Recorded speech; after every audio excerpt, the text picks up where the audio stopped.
Welcome to your Daily Writing Habit, episode number 673. If you're writing a book or thinking about it, or maybe you've started writing your book but you're having trouble getting it done, you are in the right place. Good morning, everyone. Happy Tuesday. I'm your host, Christine Whitmarsh. If you're looking for me online, look for Christine Inc., like the stuff we write with. Each day, I'm sharing with you the writing habits I've learned over my 19 years as a ghostwriter, book coach, and author. I have found that three things in particular have a huge impact on your success as an author, and they have the ability to turn someone who barely sees themselves as a writer into a published book author. Those three things are writing fundamentals, productivity, and mindset habits. Here's today's quote. "There is no real ending. It's just the place where you stop the story." Frank Herbert. And once again, good morning. And I don't know if you heard that noise a few seconds ago. That was my dog, Gracie, repositioning herself right next to the microphone on the floor. Just want to explain that. Everybody who has pets out there, and maybe you have to do business things and Zooms and podcasting, you all get it, pets and kids and all the surprises that come with it. Once again, good morning, happy Tuesday. And today, let's talk about the relationship between your book or books, past, present, future books, all the books you're going to be writing, and your overall author brand. As a quick refresher of what your author brand is, the way I see it anyway, it's the umbrella covering all your books and associated products and services around those books. It's the bigger version of who and what you represent as an author, a brand, a bigger identity. Now, a question I get from many of my authors is very specific. What is the exact connection between my book, the current book I'm writing or publishing, and my brand? The short answer is your brand is bigger than your book. And if you end up writing multiple books, which I believe each and every one of you is totally capable of doing, all those books will exist under your brand umbrella. But back to the question, how do you connect the actual dots between your book and your author brand? Well, first of all, consider you might have to apply some creativity. I know it's very shocking. We have to be creative as authors and a little brand problem solving to get it done. It could be a matter of finding a common denominator that ties together your book and your overall brand identity.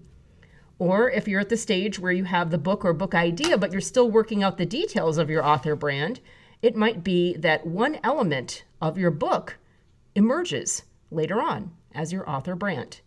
For example, one of my authors, Pamela Zimmer, wrote an incredible, emotional, inspirational, just awesome memoir about her experiences with postpartum depression. The name of her book is Reclaim the Joy of Motherhood. One of the lessons she shared in that book was the importance of self-care. Well, guess what? That turned later on into her author brand. And subsequently, Pamela has established a solid reputation as an expert in self-care. So self-care is connected to the first book, but also bigger than it. Each one of your books and related products are slices of your larger brand. Like a memoir is a slice of your full life story. It's just one angle.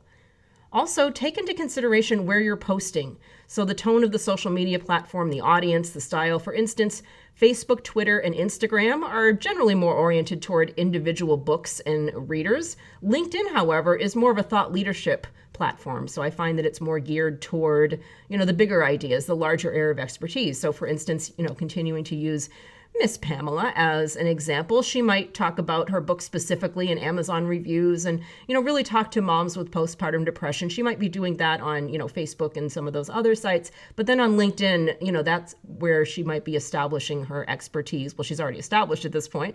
But if she was just starting out, that's where she would be establishing her expertise in self-care, using her book as an example, as, this is why I have credibility to talk about this area. So just take into consideration where you're posting, the medium, whether it's social media or blogging, email, and, say, is this more book-oriented, more brand-oriented? Is it a mix? And tailor your content accordingly.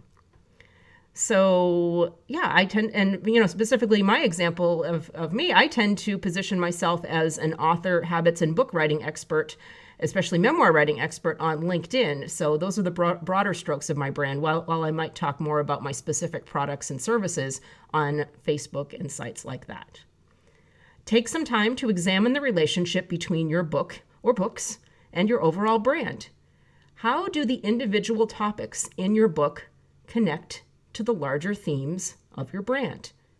How do those messages change from platform to platform?